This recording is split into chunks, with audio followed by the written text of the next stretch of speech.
Good evening, everyone. An officer-involved shooting in Pickens County leaves one man dead. We're told no law enforcement was injured, but family members tell us a man at the scene died. Our Quentin Smith has been following this story today. He joins us live in Gordo. So, Quentin, where did this take place today? Yeah, Andre, that shooting happened here behind me at Grandview Gardens apartment complex earlier this morning. And as you can see behind me, this is still a very active scene out here. Our sources tell us Pickens County Sheriff Todd Hall was involved in this shooting. We're told he's doing okay, but family members say the suspect was shot and was rushed to a Tuscaloosa hospital where he died earlier this evening. Now, here's what we know so far about today's officer-involved shooting. Sources tell us that officers were called out here to serve a mental evaluation. Not long after they arrived, we're told the suspect barricaded himself inside his home. When deputies entered, the suspect allegedly had a knife and was threatening the officers. Sources tell us investigators eventually shot the suspect. He was rushed to a Tuscaloosa hospital where he later died. Now, I spoke with family members and residents. They say this is normally a quiet neighborhood, but things were the exact opposite this morning. Here's what they had to say about today's shooting. I was laying down in my room and I heard a gunshot, and so I ran in my sister's room and got her, and then we both ran outside, and she called his sister and told that they shot their brother. Regardless of what he had, it's different ways that this situation could have been handled. Like a gunshot, son of mass, 4 to 5 times, whether it's 1 or 5 times, it's a different way to do it. Not have to shoot this man 4 or 5 times. I mean, it's just sad. I hate that it's had to hit so close to home. Now, family members identify the suspect as Wallace Wilder. They say he did have mental health issues, but they say he was taking his medicine. This investigation has now been turned over to the Alabama Law Enforcement Agency, and at this time we're still waiting to hear from them about this incident. However, the District Attorney Andrew Hamlin just arrived on scene less than 20 minutes ago. Now, I'm going to continue to remain out here, but again, an officer-involved shooting here in Gordo, Alabama. The officer is doing okay, but the suspect was shot and was rushed to the hospital where he later died. Now, of course, we're going to continue to follow this developing story and bring you more details as they become available. But for now, reporting live in Gordo, Alabama, Quentin Smith, WCBI News. Shock and sadness today in Chickasaw County, where Deputy Jeremy Voiles died after a car accident. He was a passenger in a car driven by an agent with the Mississippi Bureau of Narcotics. Officers were not involved in a pursuit when the car left County Road 4 near Holka and struck a tree. The Mississippi Highway Patrol was on the scene this afternoon. The reconstruction of the crash is part of that investigation. Sheriff James Myers says Voiles was a dedicated law enforcement officer and family man who will be greatly missed. He started his law enforcement career with Mississippi Department of Transportation, worked at a scale house at Fulton. Like I say, we hired him as a deputy sheriff, as a road deputy, I like to call it. And we had an opening come open in narcotics, and it was just something that he just felt like that he was called and wanted to do. So we gave him the opportunity, and he was an excellent officer. The 33-year-old leaves behind a wife and 2 children. His father, Billy Voiles, is the longtime Houston police chief. Well, people throughout Houston and Chickasaw County, as you might imagine, shocked and saddened by the death of investigator Voiles. The tragic news is bringing the community together in a show of support for his family. WCBI's Allie Martin has more. As soon as Cliff Walters heard the tragic news about investigator Voiles, he wanted to do something to help the officer's family. Really just at $40 even 60 to the family. Does that work? Walters is co-owner of the Bus Stop, a gift and flower shop in downtown Houston. Employees there decided to make memorial bows. We're donating our time and our supplies. The only thing we're asking is $3 or whatever they want to donate, and all the proceeds go straight to the family to help with expenses and their time of need. Response was swift as phone and walk-in orders were nonstop. Walter says it's a testimony to the community spirit. When stuff happens, they really pull together. They seem to be tight-knit when it comes to, the people that they consider family. They want to reach out and show their support. And we have a lot of people that didn't even know Mr. Voiles, but they still are just, brokenhearted for his wife and his kids and his parents. These black and blue memorial ribbons will be a familiar sight all around Chickasaw County. Many say it's a reminder about the dangers law officers face on a daily basis. Every day they leave home, they own their life on the line. The bus stop expects to make several hundred memorial bows in honor of the fallen officer. In Chickasaw County, Allie Martin, WCBI News. Funeral arrangements for Voiles are incomplete at this time. Time now to turn things over to Chief Meteorologist Keith Gibson with a first look at our forecast. Joy, it is a great Wednesday afternoon, now almost evening alive. You in Louisville, Mississippi, we had some friendly clouds earlier, and now mostly sunny skies as we get ready to get into the evening. It's still warm out there, 85 in Tupelo, 86 in Starkville and Columbus, 85 in Winona, but the humidity is much, much lower because this front that moved through earlier today or late last night, that's shifted well to the south, and that's taken all the showers and storms with it. Tomorrow, another sunny day. We start out in the 60s, back into the upper 80s, wall-to-wall sunshine. Your full forecast is coming up. Campaign 2019 isn't over yet, but we already know several counties will have new sheriffs next year. Retirements, resignations, and some upsets have led to those transitions. Our Riley Livingston takes a look at the changing faces of the sheriffs in the area. She joins us live in Lowndes County with more. Andrea, Lowndes County Sheriff Mike Allridge did not run for re-election. This department is one of 7 that will see a new sheriff come January. Some counties wanted a new change, while others saw a top cop walk away. The state's election cycle is halfway over, and it's evident there will be a number of new sheriffs in North Mississippi. Some candidates were vying for an empty seat, but others were competing directly against the current sheriff and won. Lowndes and Choctaw are 2 of the counties where the sheriff is stepping down. Veteran law enforcement work closely across county lines. A lot of times you'll see members either of the department or somebody that the sheriff knows that's coming in, and we're going to work very closely with any of the new sheriffs that's been elected, and hopefully maybe some of our little wisdom that we've gained over the years, be able to help them. Another open seat is Webster County, where recent corruption has residents looking forward. I'm feeling hopeful. I'm feeling like we're getting this past us and finally have a elected sheriff that we can get and just get past the corruption and get some things straight. I think it's going to be really good for the county. But Clay County Sheriff Eddie Scott says that corruption can sometimes affect other races. Anytime that you see any type of corruption in law enforcement, it kind of shakes the core of it, because the people depend on us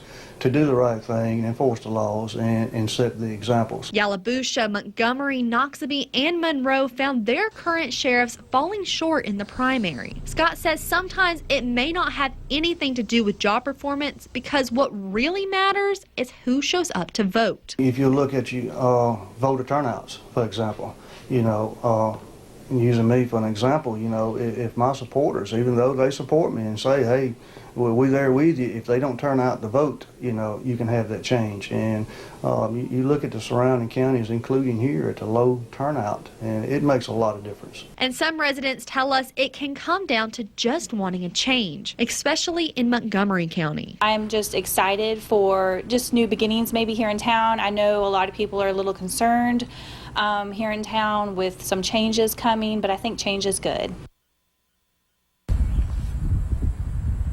Many of the primary and runoff winners will have at least one opponent in the November general election. For now, reporting live in Columbus, Riley Livingston, WCBI News. Welcome back, everyone. Some objections to signing marriage licenses for same-sex couples leads to a change in Alabama law this past legislative session. The new law goes into effect tomorrow. Our Stephanie Poole joins us in the studio with what you need to know to tie the knot in Alabama.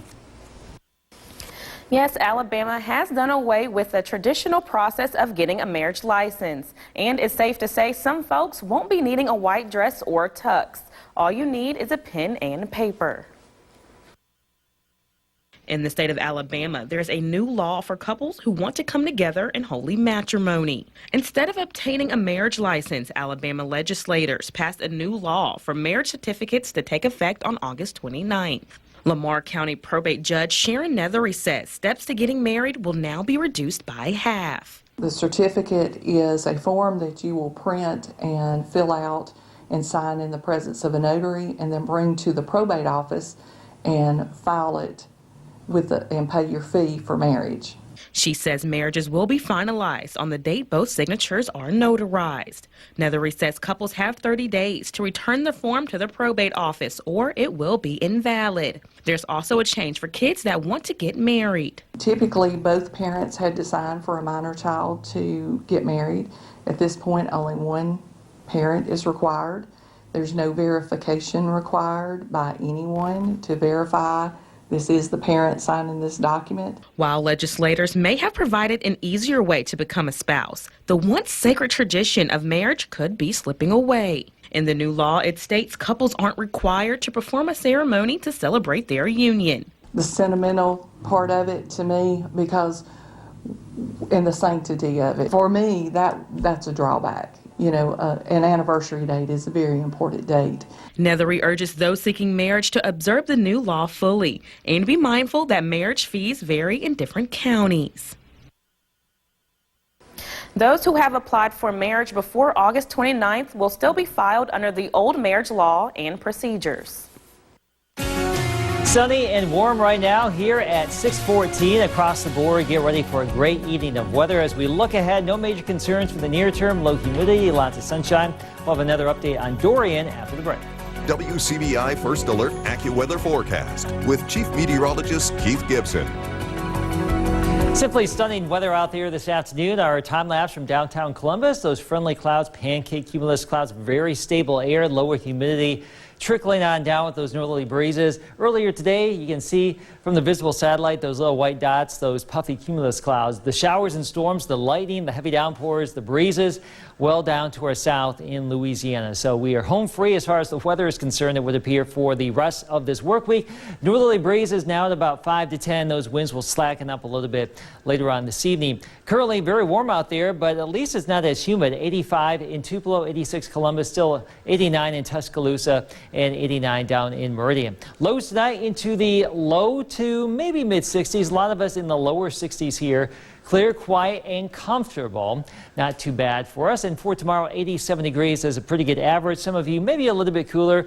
A few other spots perhaps flirting with 88 or 89. But essentially, wall-to-wall sunshine across the entire region for our day tomorrow. We've got high pressure in firm control of the region right now, and it will remain that way as we go through the next few days. So we may not see too many clouds on Thursday. Better cloud cover and some showers to our southwest. For Friday, right here, mostly sunny. It looks great for high school football. As we roll on into your Saturday, we should be generally fair here, so no issues for the big game up there in Memphis. Ole Miss in Memphis. The game that Mississippi State is in New Orleans, will be in the Dome, and Alabama will be playing in the Dome in Atlanta. Now, as we get into Sunday, we may start to see some moisture push back to the west and give us a chance for a little bit of rain around here. There's Dorian, expected to be somewhere near Florida by late Sunday or Monday here.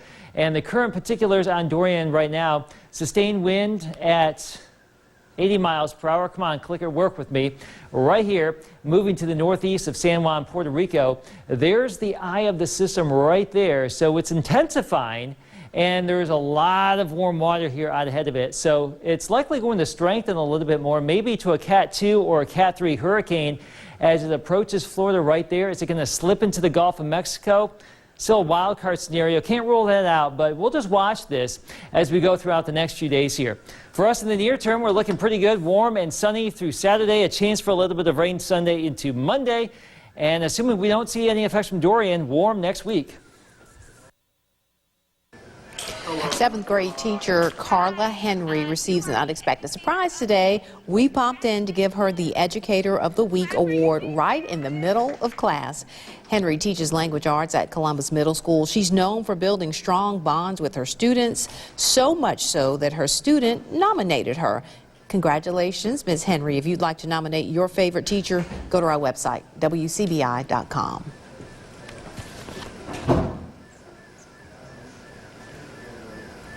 Henry, she's like a second.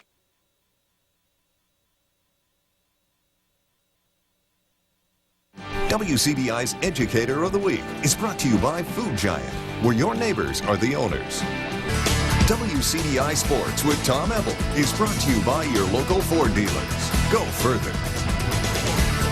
Head coach Joe Moorhead said at the beginning of the week, starting quarterback Tommy Stevens was named a team captain for 2019. And not just named, unanimously chosen. Moorhead saying Stevens received 3 times as many votes as the next offensive player. Stevens says as the new guy, he just put his head down and worked, and his teammates noticed. Big goal of mine really since I started playing college football. It's a huge honor. I guess very proud to be a captain, and very, very thankful of my teammates for thinking so highly of me. Head coach Nick Saban confirming a big blow to the Crimson Tide defense. Junior linebacker Dylan Moses suffered a torn ACL in practice Tuesday night, ending his 2019 season. Moses was listed as the starting middle linebacker for the Tide and was the team's leading tackler in 2018.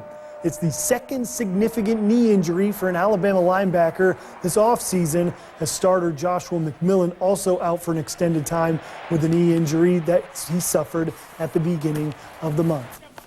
Back-to-back game of the weeks that will feature a big-time rivalry. It was another tough choice between a great slate of games. A lot of rivalries, but it doesn't get any bigger than the Little Egg Bowl. 2 6A powerhouses meet again. The Starkville Yellow Jackets taking on the Oxford Chargers. Since 2013, the two have battled for the smaller Golden Egg. In that time, Starkville leads the series 5-1, including a 56-7 win over the Chargers in 2018 for the 5th straight win. 2 different teams this year, though. The Jackets coming off a Week 1 loss to Brandon. Oxford dominated Northwest Rankin.